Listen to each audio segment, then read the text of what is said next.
Baby girl ഒരു 10-15 കൊല്ലം മുമ്പ് ഇറങ്ങേണ്ട ഒരു സിനിമയായിട്ടാണ് എനിക്ക് തോന്നിയത്.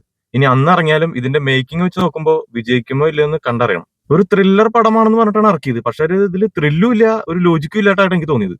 അതുപോലെ തന്നെ സർവ്വമായയിലൂടെ ഒരു കംബാക്ക് നടത്തിയ നിവിനെ ഗോ ബാക്ക് അടിപ്പിക്കാനുള്ള പരിപാടിയാണ് ഇവർ ചെയ്തുകൊണ്ടിരിക്കുന്നത്. നിവിനെതിരെ കുറ്റം പറയാൻ പറ്റില്ല. കാരണം എന്താ വെച്ച് കഴിഞ്ഞാൽ നിവിന് ഇതിന് വലിയ റോളൊന്നും ഇല്ല. ഒരു ക്യാമിയോ പോലെയൊക്കെയാണ് എനിക്ക് തോന്നിയത്. ശരിക്കും ഇതിലെ മെയിൻ റോൾ എന്ന് പറഞ്ഞാൽ സംഗീത് പ്രതാപ്, നമ്മുടെ അമൽ ഡേവിസ്, അതുപോലെ നമ്മുടെ ലിജോ മോൾ, അവരൊക്കെയാണ് ഇതിന് മെയിൻ ലീഡായിട്ട് എനിക്ക് തോന്നിയത്. ശരിക്കും ഈ സിനിമയുടെ മേക്കേഴ്സ് ആണത് Bobby and Sanjay screen play ചെയ്തിരിക്കുന്നത്. അതായത് നമ്മുടെ ട്രാഫിക് ആയാലും നോട്ട്ബുക്ക്, മുംബൈ പോലീസ്, ഉയരെ എന്നീ സിനിമകളൊക്കെ എഴുതിയിട്ടുള്ള ടീംസ് ആണ്.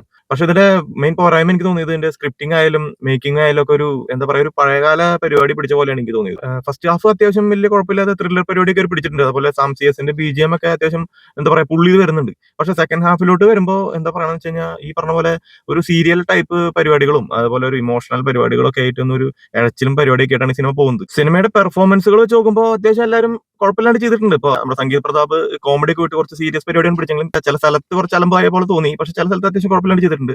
പിന്നെ ആസ് യൂഷ്വൽ ലിജോ മോള് അത്യാവശ്യം നന്നായി ചെയ്തിട്ടുണ്ട്.